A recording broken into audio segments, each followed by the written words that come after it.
In this video, I sit down with Carrington Harrison from 610 Sports, and we talk all things Kansas City Chiefs. We talk about the future of players like Mecole and CEH, Sunday Night Football coming up against the Chargers, the go-to barbecue spot in Kansas City, the success of Tyreek Hill in Miami, the Kadarius Toney signing, Harrison Butker struggles, and much freaking more. But first, how about those?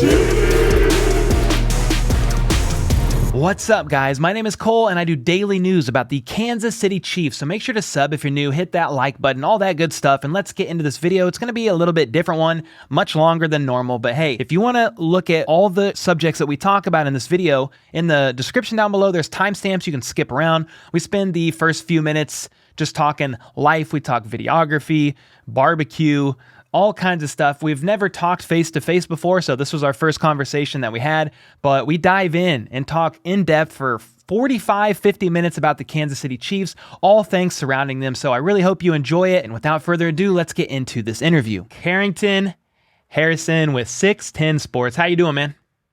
I'm doing good, man. Before we get this started, I just want to salute to you and your grind. I got a lot of love for content creators. I know how hard it is, especially when you're doing it independent, man, so I'm happy to support your channel. I encourage anybody to subscribe to the channel for quality Chiefs content. Hey, man, thanks. Yeah, you reached out like months ago, and I was like, Carrington? Wow, that's cool. So it's cool to get you on. I got a buddy of mine from like a couple years ago. He randomly texted me like, I don't know, like a month ago maybe, and he said, do you know Carrington is following you on Twitter? I was laughing, man. So he doesn't know I'm doing this interview, so he'll like that. He said that's the premiere. I'm happy you follow me on Twitter, man. Don't look at it like you follow me. I follow you on Twitter, man. So that's cool for me. He said you're the premier KC sports guy. So let's go. We got the premier guy. We got him. I don't know about all that. The internet was cooking me this week. I don't know. I got to get him back on my side during Sunday Night Football, but that's going to be tough because everybody calls me Chargers guy. So I can admit this. I can admit this on your channel. Last season, when the Chiefs got off to that rocky start, at the midway point, I switched my pick from the Chiefs to the Chargers, and things immediately fell apart for the Los Angeles Chargers at that point. I've been called Chargers dot ever since. I've been unable to live it down. I do not love the Chargers, but I've been called Chargers dot for changing my pick, and I learned from that moment, just stick with the Chiefs. They might not win, but just stick with them. Just stick with them until the very end. And then I'm going to be on the same place as everybody else. Well, and Twitter's pretty ruthless. I've learned that. So, people will kind of go in on you and they never forget, ever. The thing is, what really always cracks me up about it is you could get 100 things right. Yeah. That one you get wrong, they going to cook you for the one. Like, hold on, I gave you 100 winning bets. You should have been betting the 100 winning bets that I gave you. Nah, but you lost this one. No, that's that's the game. So, it's life. That's how it goes. I mean, I get some interesting comments on my YouTube vids. Like I talk about a bunch of stuff, and then they have like this one snippet. They're like, I hate that. I'm unsubbing. I'm like, dude, really? Crazy, man. Now you know what my life is like. Now you know that. Now you see what my life is like. Yeah. Now you see you want to be in the media. You media now. Hey, one thing people don't like that I think we're going to agree on is love for Gates Barbecue. 100%. It's the best barbecue in town, man. 5 great locations. #ad. Bro, I tell people all the time that it's seriously the most authentic barbecue experience in Kansas City you can get. So every time someone says, where do I go for barbecue first in Kansas City? I just say, go to Gates. People hate that answer. Not everybody, but some people hate that answer. But I'm like, you got to go to Gates, walk in, almost slip and fall, get yelled at, like just get the whole experience. What I love a lot about Kansas City barbecue, especially when you go to other cities and you kind of see their culture, is maybe Gates isn't your favorite. Maybe your favorite is Jack Stack. Maybe your favorite is Q39. Like, the top 15 barbecue restaurants in Kansas City, if you took any one of them and put them in another city, it would be number one. Like, there's a lot of quality. Yeah. It's also a lot of depth too. It's a lot of depth in that regard. It was crazy because I actually went to New Orleans during the Chiefs bye week, and I was in line for a po' boy. And I was thinking, I've had 5 po' boys over the course of me being in New Orleans. That's all I was eating was shrimp po' boys. I couldn't get enough of them. They were absolutely delicious. and it hit me while I was in the line. People feel this same way towards Kansas City. Like if you're from, Nebraska and you come to Kansas City, I'm going to get barbecue. I can't get this barbecue where I live, so I'm coming here to get barbecue. So it did. I have a great appreciation for Kansas City barbecue. Going out of town gave me an even greater appreciation for Kansas City barbecue because we got something that the world wants to try too. You see during the Titans game, the man holding up the Memphis barbecue is better sign. Do you see that? I did see that. I've been to Memphis one time. I actually did not have any barbecue. This is the thing. I'm not going to Red Lobster for a burger. That's not what they do. I'm going to Red Lobster for the shrimp scampi. I'm going for the crab legs. I'm going for the Cheddar Bay biscuits. I live in Kansas City, Missouri. Why in the hell would I go to your city and eat barbecue? It just doesn't make any sense to me. I don't know why I would do that. Like when in Rome, when I'm in Chicago, I get pizza. That's where I go get it. When I was in New Orleans, I have a rule. The 2 times I've been to New Orleans, I'm only eating something that comes out of the water. It got to be a fish. It got to be a shrimp. It got to be a crawfish. It got to be an alligator, a croc. It's got to be something in that vein. I'm not going there to get chicken wings. I can get chicken wings when I go home. Bro, my wife's from Cali, West Coast, and she loves sushi. And like every experience she's had here in Kansas City, sushi-wise, she's like, I miss California. It's just right by the coast, man. Hey, you're a big Drake fan. I'm only gathering that from your Twitter. Seems like you like Drake a lot, yeah? I have seen Drake in concert 14 times. So okay, yeah. Big Drake fan is relative. Yeah, I'm a huge fan. All right, so what do you think of his, this isn't football related, but what do you think about his latest project? I like it a lot. I was listening to it actually on the drive-in for work. I think Drake is really in a pocket right now. This is some of the best rapping that he's done. I really like this album. I like Certified Lover Boy. I know a lot of people were kind of mixed reviews on it. There wasn't really an album to me in the middle. I know that technically he released an album in the middle with the Honestly Nevermind. That album never happened to me. I just have completely erased it from my memory. That was something that Drake wanted to experiment with. I'm happy that he got it out of his system. And if he had to make that album to make this most recent album, I can live with that. So this is random, but something I do almost, I listen to Started From the Bottom probably, 3 to 5 times a day. That's because that's you. That's your YouTube page. Started from the bottom. Now you're here. Look at this. Look at the picture clarity of yours compared to mine. I just got this little HD camera that I got from Micro Center. I mean, I think it's a decent camera. I look at yours. You're shooting like Steven Spielberg. It's in 1080p. I can see the sweat on your brow. You got like a real setup over there. I basically just created this from random stuff that we had around the radio station and just kind of rigged something together. You got a better setup than I got at work. I appreciate that, but it does help that I'm a videographer for a living. And speaking of that, I know you put out a documentary last year, 2021. You said you're working on another one. You don't have to talk about that if it's not ready, but just because I'm a videographer, what was that experience like for you? Maybe you weren't shooting it per se, but I know you had your hand in like all kinds of stuff. So what was like, high level view of making that? What was that like? Cause that's a big undertaking. Yeah, it was the most rewarding creative experience that I've ever had just because of the undertaking that you mentioned. The best way I can describe it, and you make videos and edit videos for a living. It was like putting the biggest puzzle together that I had ever seen. There's a lot of little things that happen. You're like, I like this. And then you kind of put it together and it doesn't fit. And you got to rework it. And you got to do all those things. Honestly, I mean, I don't know a whole lot about the background of your page. It just kind of one day just popped up on my recommended. And then I watched one video and I was like, this is kind of good. And then I watched another video and I was like, this is kind of good. I'm like, all the videos are like this.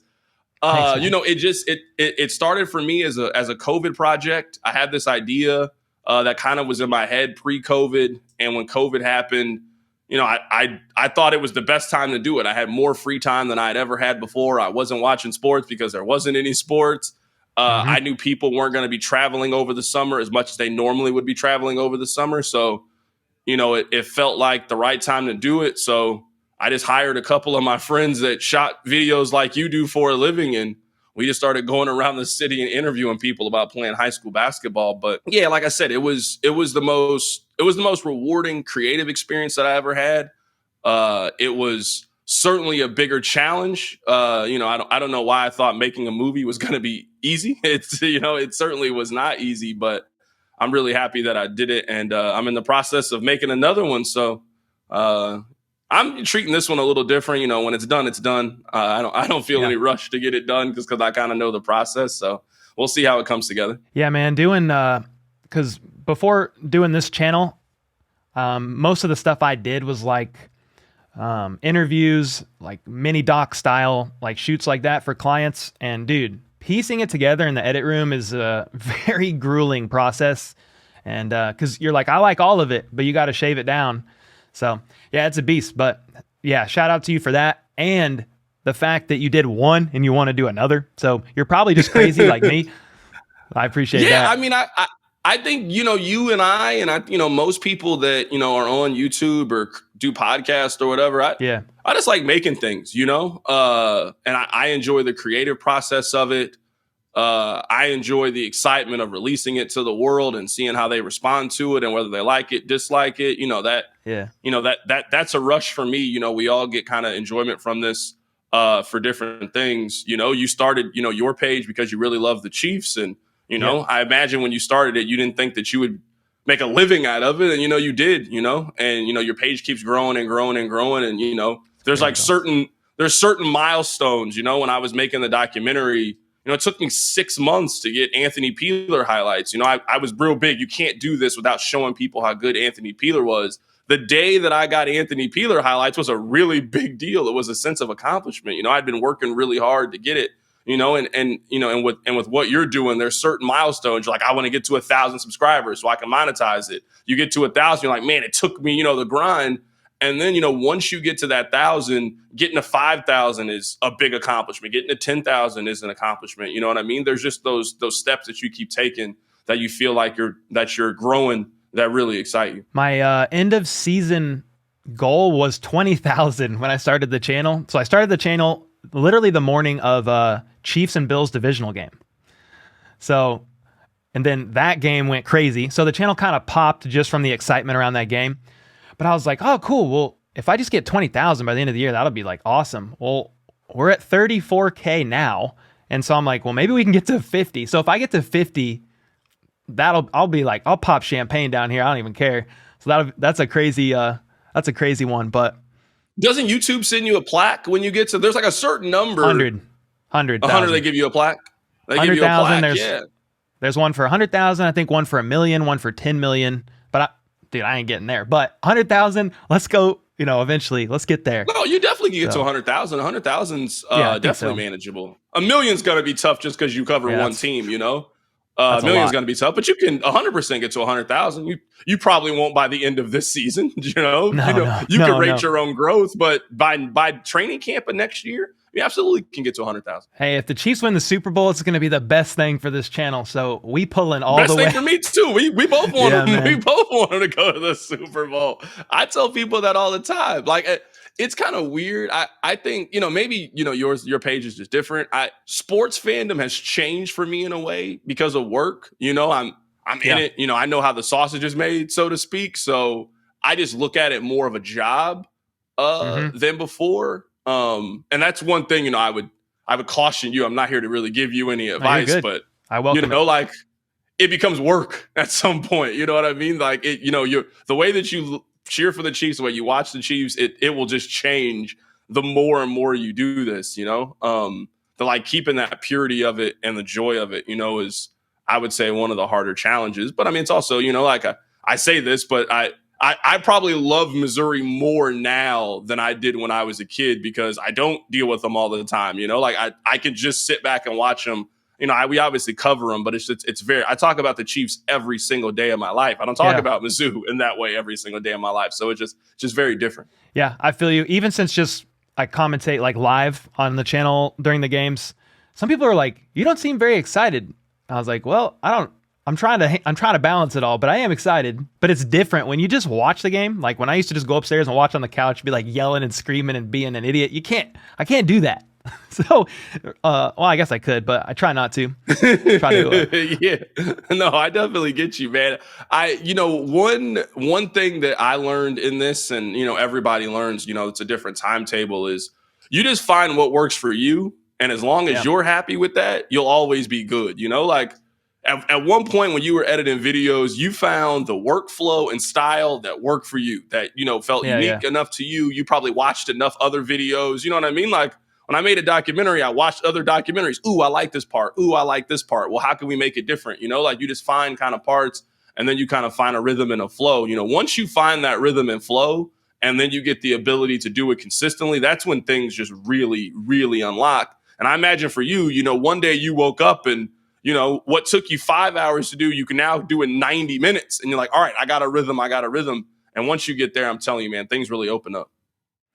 Speaking of a rhythm, first half of this season compared to first half of last season, it seems like the Chiefs have found a rhythm quicker.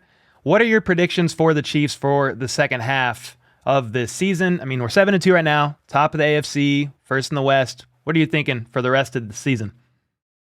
I think the Chiefs are going to get the 1 seed. I think Buffalo is out of the 1 seed conversation. We actually did this on the radio yesterday.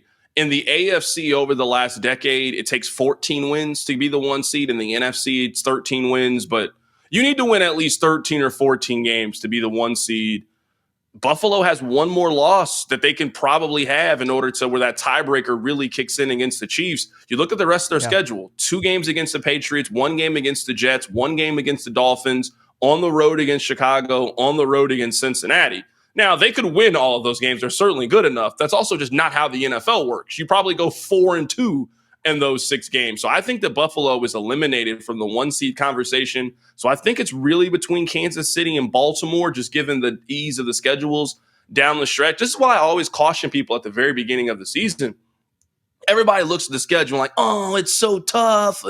Well, that game against the Rams, we all thought was going to be super meaningful. They're not going to have Cooper Kupp, and the Rams are one of the most disappointing teams in the league.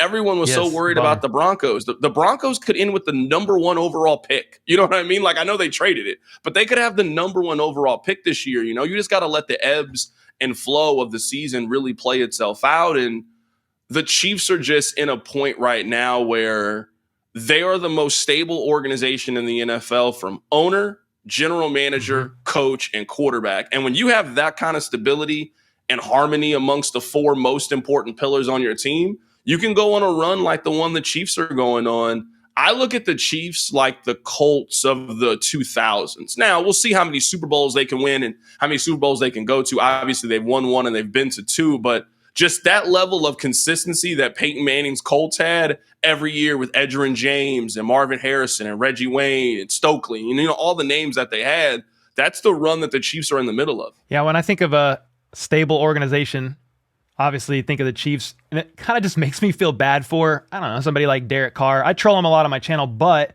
like his presser post-game the other day when he broke down a little bit, I don't know if you saw that. I'm sure you heard of it at least, but yeah, I just feel bad. Like that organization has been so bad, and just with turnover, the coaching, basically from the top down, just what you said, it just goes to show the Chiefs and how different it is here from ownership all the way down. And it kind of bleeds through, from the top all the way down and exudes out onto the field. I mean, the Raiders just have a couple of different problems. I mean, they completely wasted the Khalil Mack trade. Like, you can't trade that level of player, which Khalil Mack was at the time, and then get those extra first-round picks and turn them basically into nothing. I mean, they had a 3-year stretch where they have missed on every single. You can't have 7 first-round picks over a condensed period of time and then basically miss on all of them the way that they have. And there is no evidence that Josh McDaniels is a good NFL coach. Not a single piece of evidence that he is a good NFL coach. He got off to a kind of good start to start off his career, and he has been absolutely dreadful ever since. You know how bad you got to be as a head coach to get fired in the middle of your second season? Not at the end of the second season. In Denver, he got fired in the middle of year 2. You got to be doing an all-time bad job to get fired in the middle of year 2. And obviously, we see how things are going with the Las Vegas Raiders. So, I mean, we saw Mark Davis came out a couple of days ago and gave him the seal of approval, the thumbs up. Yeah. And that's always dangerous for people in his situation. It's a mess over there. It's kind of a mess on every team in some fashion in the West. I mean, we don't have to go down this road, but the way that the Chargers every year get injured the way they do, I'm like, bro, is there something going on over there? with the medical team. I mean, I know they're professionals, but it's just like, what is going on? But with that being said, I mean, the Chiefs, they're trending towards the top again. I think if they win the AFC West this year, is that 9 in a row? Is that 8 in a row? 7. I think it might be 7 in a row. All right, I'm getting ahead of myself, but the No, Chiefs are back on their way, and we remember the offseason, Tyreek Hill was traded. Everybody thought, oh, all these moves that the other teams are making, Devontae Adams, Khalil Mack, J.C. Jackson, Russell Wilson, all this stuff. Chiefs were like trading people away and just going young. Everyone's like, what's going to happen? Well, we kind of see what's happening right now. But on the subject of Tyreek Hill, what do you think about him and his success over there in Miami? Like, I'm excited to see it. I mean, if we play him in the playoffs, that'll be freaking nuts. But I'm happy that both Mahomes and Tyreek, they seem to be thriving without each other, and it kind of just shows they really are both that good. Yeah, I think that sometimes maybe it's because of how we talk about trades. We always talk about them like there has to be a winner and loser in a trade. Like sometimes both people can benefit from a breakup. Sometimes both people should have worked harder to stay together.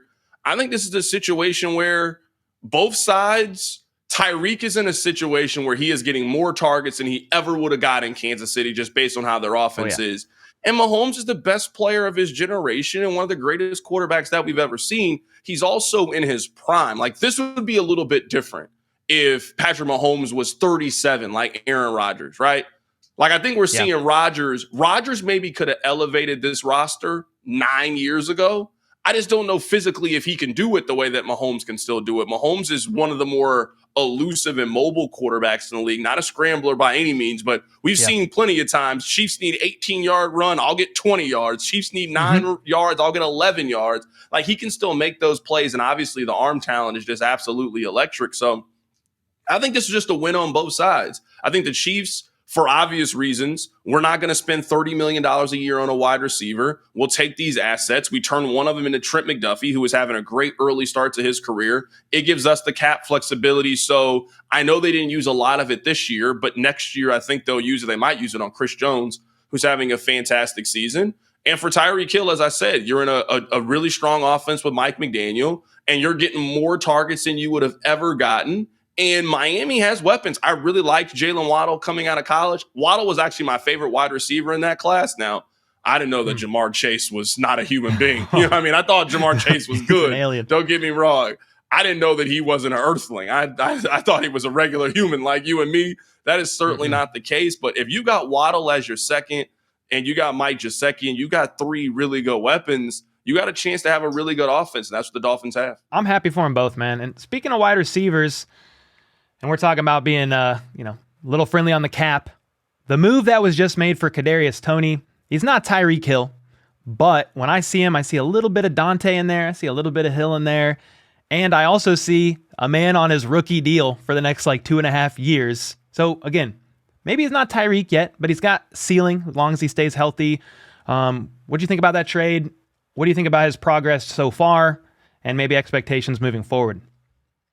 I mean, the staying healthy thing is going to be a really big thing with Kadarius. Sometimes I like to go back and I like to read the scouting report on players as they're into their NFL career and just see how close they were. You know, when you look at pros and cons, and one of the cons was not a large sample size, only really had one great year in Florida. He also was kind of hurt often in Florida. He was hurt last year and this year with the New York Giants. So is he going to be a guy that stays healthy? What I think really excites people about Kadarius Toney is I think he can do a lot of the things that Mecole Hardman can do in terms of some of the gadget stuff and jet sweeps and end arounds and all of those things. Also, the catch that he made on the sideline, I just don't think that Mecole is physically capable of making that play. Like, I think that's a play that Toney's the only person on that roster that can make it. You know, I think he's the only guy that can do it. And for the Chiefs to have the extra draft pick, to basically have the free dice roll, you've got the extra 3rd round pick. You're not taking away from your original assets. And then you trade a 6th round pick for him. I'm not worried about a 6th round pick. Those are easy to reacquire. You can move down in the 2nd round and pick up a 6th round pick. That wasn't that big of an ask to me to give that up. And to your point about the rookie contract, it's a huge, huge positive. I'm not maybe as high on you are. You mentioned Tyreek Hill. I just got to see you do it way more consistently than that. But Can he be a guy that can be a consistent number 2, number 3 wide receiver in this offense? I certainly think that's the case. I made the comparison to Markelle Fultz. I don't know if you're a big basketball fan or not, but Markelle Fultz was the number 1 overall pick for Philadelphia. Things went really terrible for Philadelphia. He was in this limbo situation. He goes to the Orlando Magic, and he turned out to be a good NFL player. I'm not evaluating Kadarius Toney anymore as a first-round pick. He was a first-round pick for the Giants, but he's not a first-round pick for the Kansas City Chiefs. He's a third-round pick. So the value that you get to get an athlete of that size, to get a guy with his speed, to get a guy with his athleticism for the compensation that you gave up is a win for the Chiefs. Yeah, and to clarify, I think it's unfair to compare him to Tyreek in the sense of like just ceiling.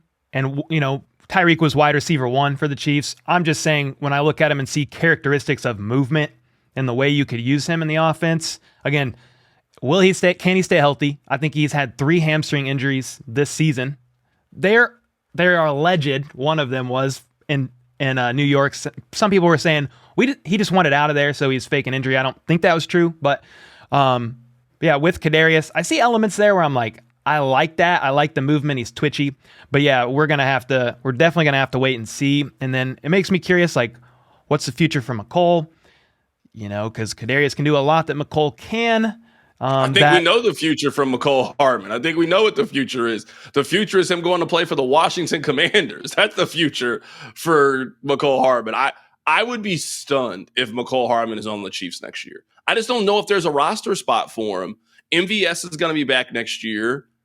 I believe Juju will be back next year. The Chiefs have shown me for 2 seasons how much they like Juju, and they certainly got the cap space to do it. I think Juju feels very comfortable here. I think he likes it here. I think the Juju resigns. So MVS, Juju, Toney, and Sky Moore, I just don't see room for Mecole to be on the team next year, especially if Juju comes back. So I'm just not counting on him being the one to come back. They're not paying 2 wide receivers this offseason. They will pay 1, and I think the person they choose to pick is going to be Juju. And then that 5th wide receiver, that'll be the Justin Watson, Cornell Powell. That'll be that guy that you'll make 2 videos for on here, and they'll get 100,000 views. And I'm like, why are people so worried about a guy that's going to have 175 yards receiving this year? The Chiefs Twitter and Chiefs YouTube loves the guy that's going to have 200 yards receiving. They love debating that individual. It bores the hell out of me. But you know what? We're just 2 different people. Well, hey, don't forget about Justyn Ross, because people remind me about him every day next year. Justyn Ross is not a real person. He is like an NFT. We've all heard of an NFT. None of us really know what it is. Nobody owns NFTs. That's what Justyn Ross is. Don't get me wrong. Justyn Ross had an amazing freshman year at Clemson, and it is hard to step in as a true freshman and be able to compete at the level in which Justyn Ross has been able to play. Nothing about him since then would make me think that his body can hold up to play NFL football. If I'm wrong on this, I will be wrong on this, and it will be one of the greatest stories in league history with the amount of injuries that he's had so far in his career, if he can turn it around and have a really productive career. But the odds are just heavily, heavily stacked against him, given his injury history. Yeah, I always love like a good underdog story, so I am rooting for him next year. Like, we'll see if he can, fight for the 53, and, if he ends up, I don't know what'll happen, but I am pulling for him. I'm going to keep my expectations like tapered a little bit, but I am excited for the story. Hopefully the Chiefs did his foot right this go around, and yeah, we'll have to see. But yeah, I'm over here like, yeah, we'll see. Because people keep saying, well, don't forget Justyn Ross next year. I'm like, well, I'm not forgetting. But he's I forgot about him. The only people that talk about him are internet people. Those are the only people that talk about Justyn Ross. I don't know how you can look at Justin Watson and then be worried about all the, like, Mahomes, I think, is shown from day one. I was skeptical in the beginning because I'm just always skeptical about wide receiver 5. I just don't know that person's ever going to be super involved. But they've shown a trust level in Justin Watson that I just wouldn't completely cast aside. Like, I think it's obvious when Mahomes likes somebody. Like, Mahomes likes Jerick McKinnon. Like, you don't have to be on Instagram. You can just tell by the way he treats McKinnon. You can tell by little things. He trusts McKinnon in certain spots.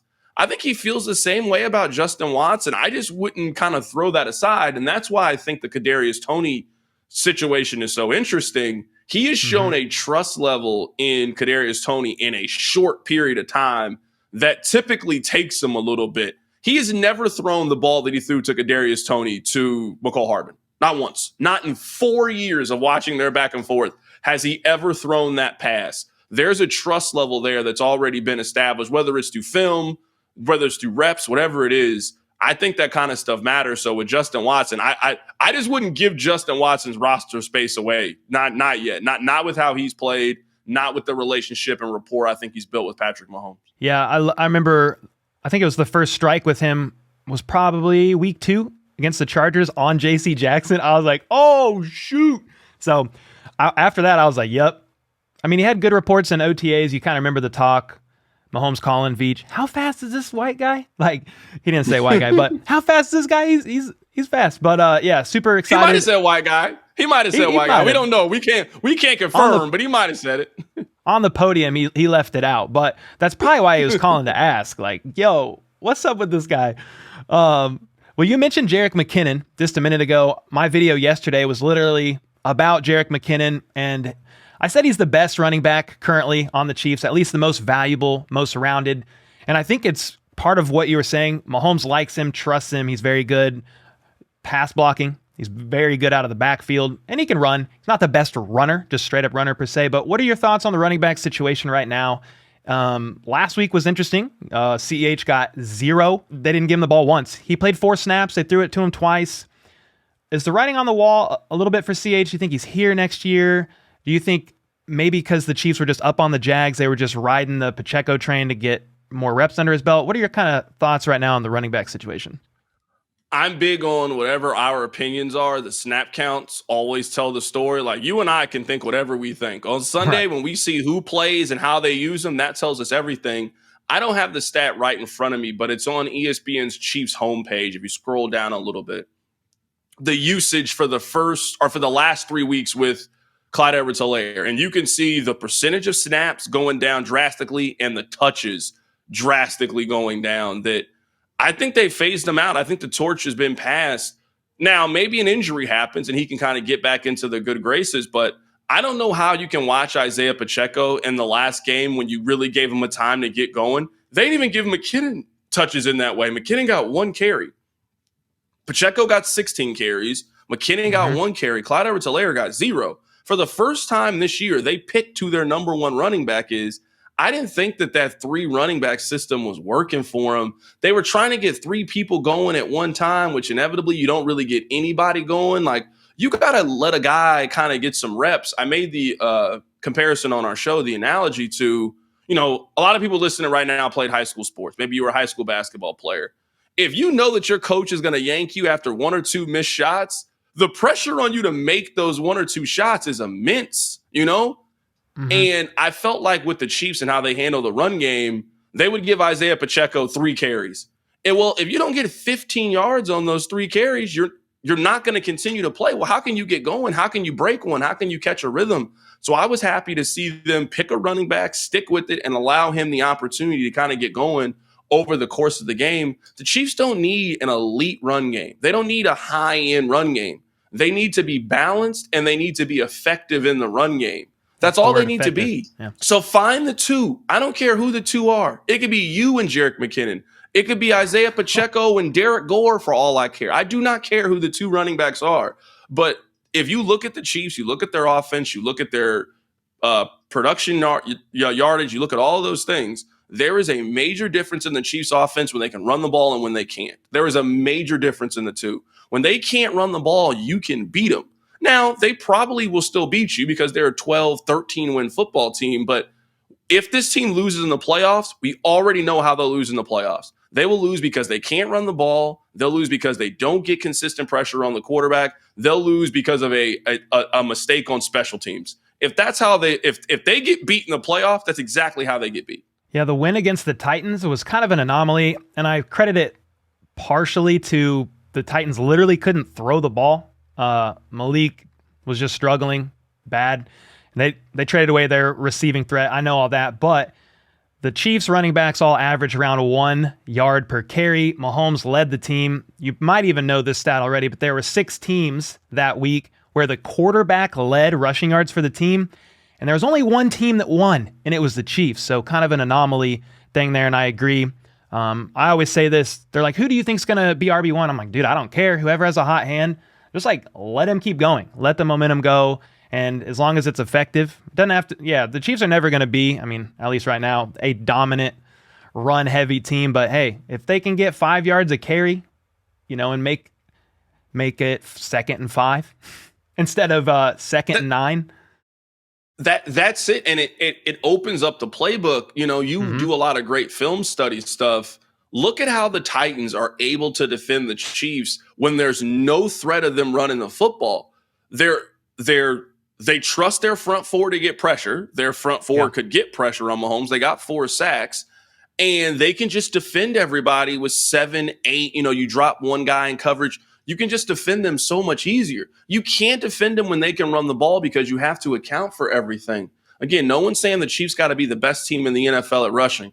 If you could get between 60 and 80 yards from your running game, which would put you in the middle tier in the National Football League, the effect that has on your offense is transformative for this team. The games in which they have had their 3 lowest run totals, they have scored less than 21 points.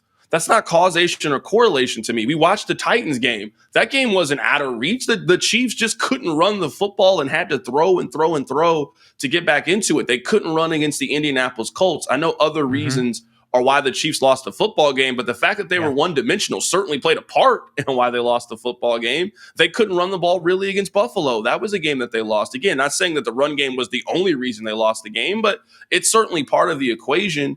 I think it was Bill Cowher that said this: your weaknesses in the playoffs get you beat. So it's about minimizing those weaknesses as much as you can to get to the playoffs. And when this team won the Super Bowl, a couple of the reasons they won the Super Bowl is it was the best that they've consistently run the football in a post-Kareem Hunt world. It was the best version of Frank Clark they got. They got the best version of Frank Clark in this contract that was able to get pressure on the quarterback. Damian Williams had a great postseason. Yeah, that's just not a coincidence to me. That is not by mistake. That's not happenstance. Mahomes is Mahomes. He's great. Kelsey's been great. Tyreek is great. They got a lot of great components. Some of the core fundamental principles of football don't change because of the evolution of the passing game. You got to control the line of scrimmage on the offensive side, running it. You got to be able to control the defensive line of scrimmage in terms of getting pressure on the quarterback. It's football. Those two things will always exist. Will CEH be here next year? I know he's got a year left on his rookie deal. I don't think so. I think in the same way that the Chiefs pick off failed first-round or second-round picks, I think somebody's going to do the same thing to Clyde Edwards-Helaire. Now, I don't think the Chiefs get a lot for him, but, I mean, they were about to claim a running back earlier today, the Enzo Benjamin kid. They have made their decision at running back. They've moved on. I mean, you can't give a 6th-round guy 16 carries and your first-round guy 0. And to our knowledge, maybe something has changed, but Clyde Edwards-Helaire hasn't been on the injury report at any point this season. He's been healthy all year. He's been healthy. So if you're telling me he's healthy and he got 0 carries, it's because you guys made the decision to give him 0 carries. You just can't keep that player around next year as a break in case of emergency. You can do that to Ronald Jones as a free agent. You can't spend your first-round pick on a guy and then treat him. You cannot do that. It's been a really weird first half of the season for CH. He started off like hot. I mean, almost, I think the first 3 games he had near 100 yards from scrimmage every game. And I think it was the first 3 weeks. It was at least 2 in a row right in there.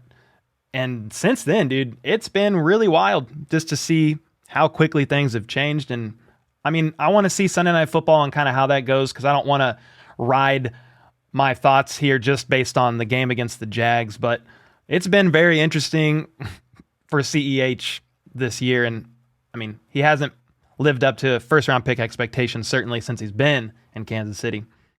They missed. I mean, there's really no other way to put it. The Chiefs missed on Clyde Edwards-Helaire. The Chiefs get a lot of things right and get a bunch of things right.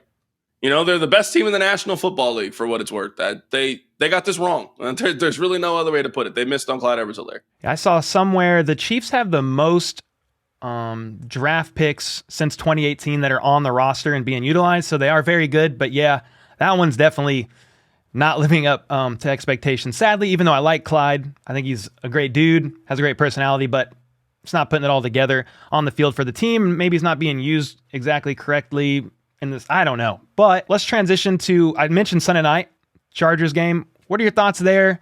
Chiefs going to pull a dub out. Chargers are looking pretty banged up.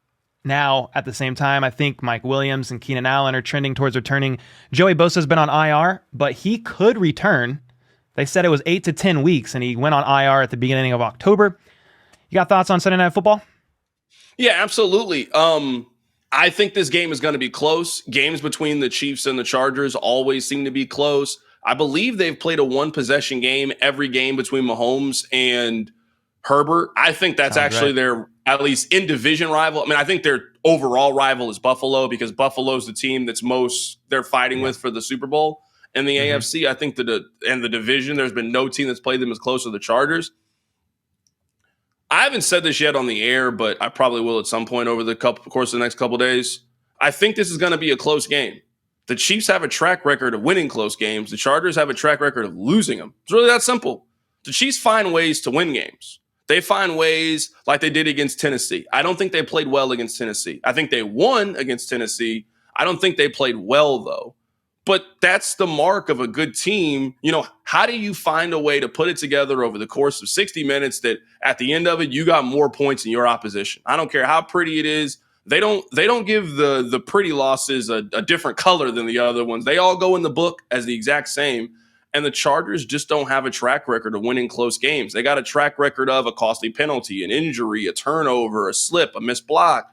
They just don't have the track record of winning it. So in these kind of close games, even though it's on the road, I find it hard to pick the Chargers in this game because of their lack of consistency. It's the National Football League. I wouldn't be stunned if the Chargers won this football game. The Chargers certainly need to win this game. I mean, this effectively ends the division if they lose this football game, that you're simply playing out the stretch. And the Chiefs are playing, are they going to be the 1, 2, 3, or 4 seed at that point? If you're the Chargers, you need this to stay in the division race, even if you're not going to win it. And with how competitive the AFC is, I mean, you have to think that at least 2 teams from the AFC East are going to make the playoffs, maybe 3 with the Jets. We don't know yet, but you got to think that multiple teams are going to make it. I think Cincinnati is probably going to make the playoffs as well. I mean, there's probably 3 teams fighting for 2 spots, 4 teams fighting for 2 spots, and the Chargers are right there in the mix. You can't afford to lose home games. I don't really care who they are in the NFL. Yeah, this one's a must-have game, and I think, just what you said for the Chargers, this isn't their Super Bowl, but this is quite possibly for their playoff hopes to stay alive. You fall 2 to the Chiefs, and not going to be good. I am a little concerned.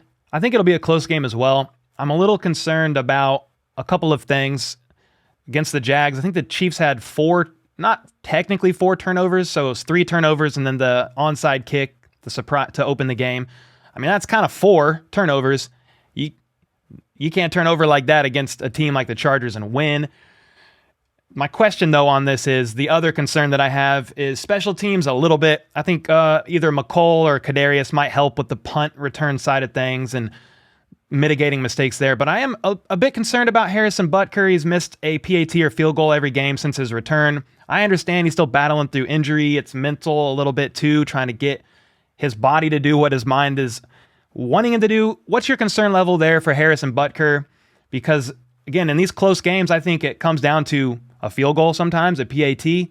The Jags missed 2 field goals, and it would have been a 4-point game, I think, near the end. So, what are your thoughts there on Harrison? You got a concern level on special teams at all?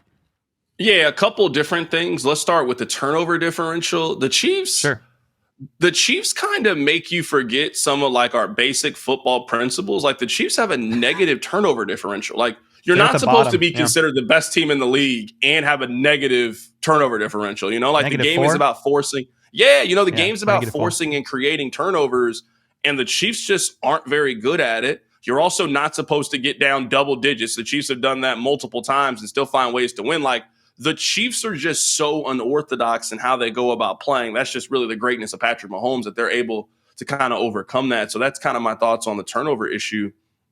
When it comes to special teams, the analogy that I made on the show is it's a basketball team that can't shoot free throws.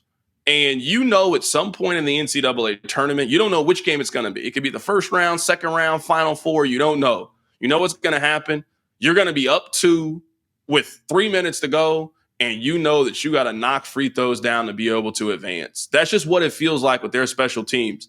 Look at the AFC. Look at the NFL. The Chiefs are not going to run through the AFC playoffs. They're going to be in a tight game against Cincinnati, a tight game against Miami, a tight game against Buffalo, right? Like, that's just how this NFL year is shaping up.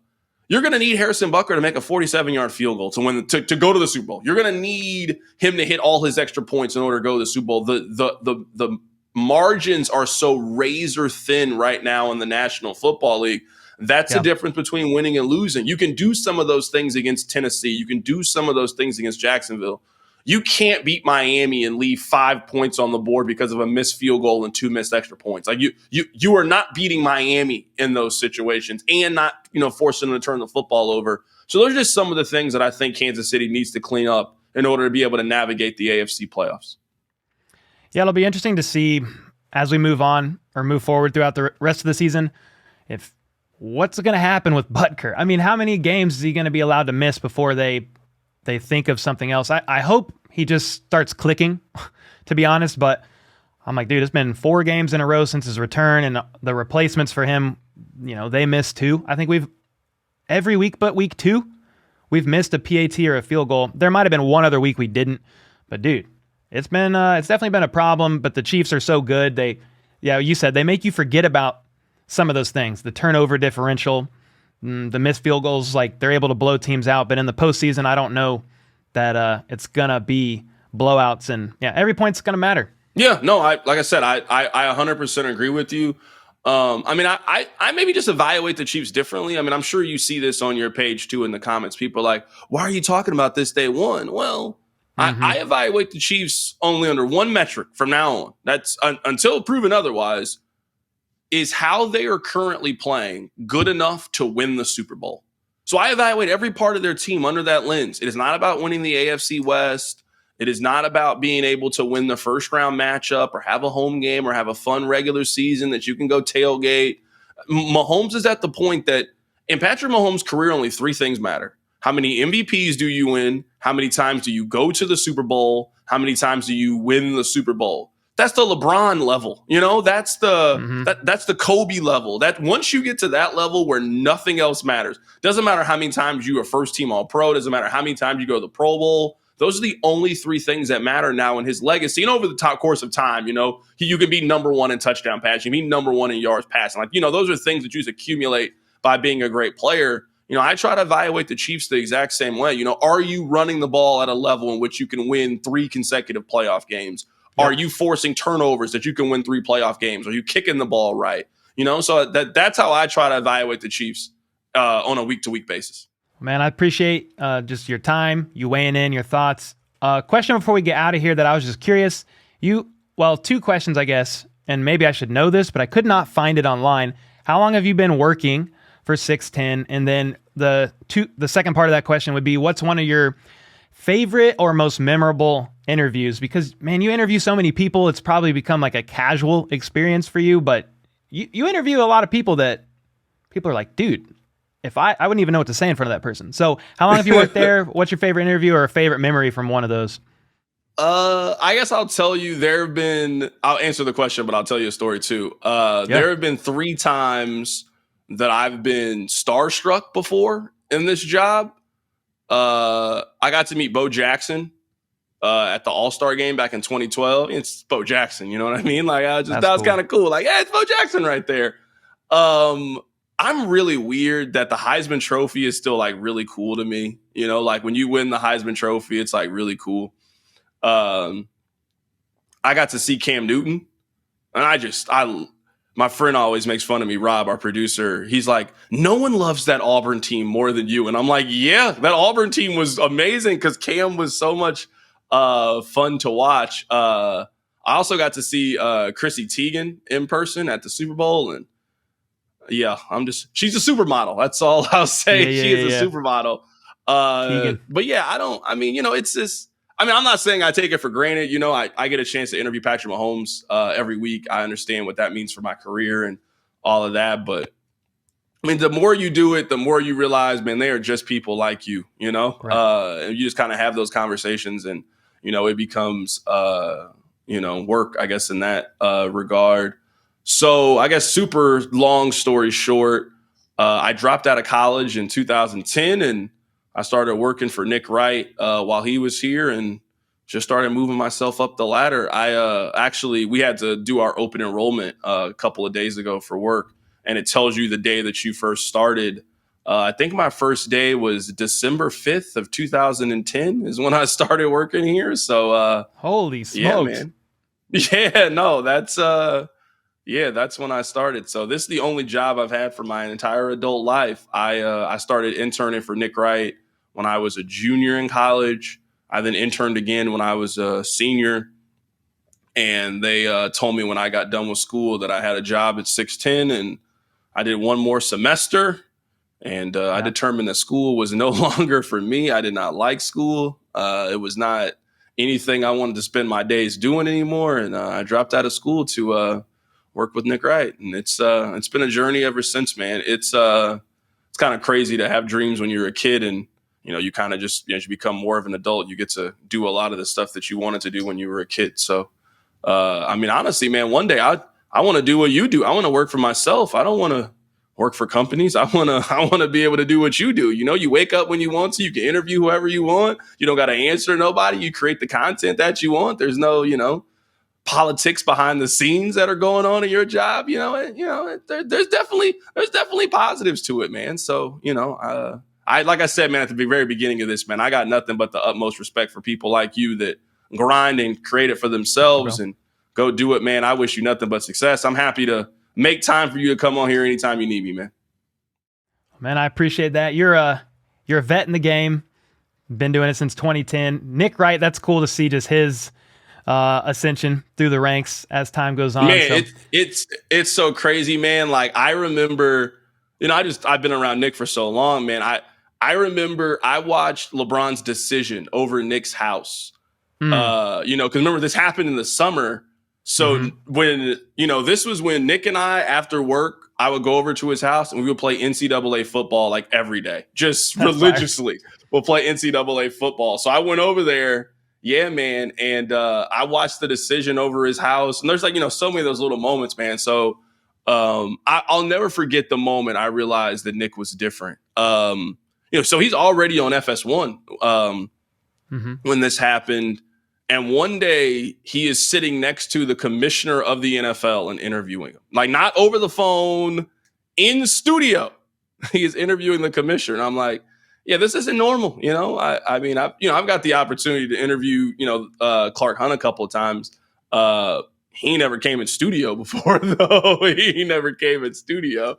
He's over the phone. But yeah, no, if you got Roger Goodell to come up to your job, you're different, man. No, you're different. Dude, that's crazy. Man, I just appreciate you reached out to me early on, and you've only been nothing but supportive. If I ever had a question, you've answered, and I just appreciate that. Appreciate your time. Where can people follow you, find you? I'm sure most people watching this know, but if you wanna plug your socials, where people can get a hold of you or listen to your show, any of that. Yeah, you can listen to the show. I host 610 Sports Radio from 2 to 6, The Drive. You can also follow me on the Twitter machine, twitter.com/CDOT Harrison. I don't really care as much if you follow me on Twitter. I don't get paid for you following me on Twitter, but listening to the radio show could actually be a benefit to my life. So if you could listen to that and tell one friend to listen to it, that'd be super helpful. It'd be great. I'd really appreciate that. Awesome, man. Well, dude, thanks again for your time. Appreciate you. Absolutely, man. Take care, man. Thank you for having me. So there you have it, the conversation with Carrington Harrison. Let me know in the comments down below if you like long form content like this. It won't always be an hour long. He's just very good at talking Chiefs, and I was intrigued, and we just kind of went longer than planned, but I hope you guys enjoy it. If you want more like this, definitely let me know in the comments down below. I'll try to do some conversations like this from time to time. I know it's much different than my shorter form content, so this is not going to be a regular thing. Maybe once a week, maybe a couple times a month. Nothing too crazy, don't worry. And until next time, let's go. Let's freaking go. How about those?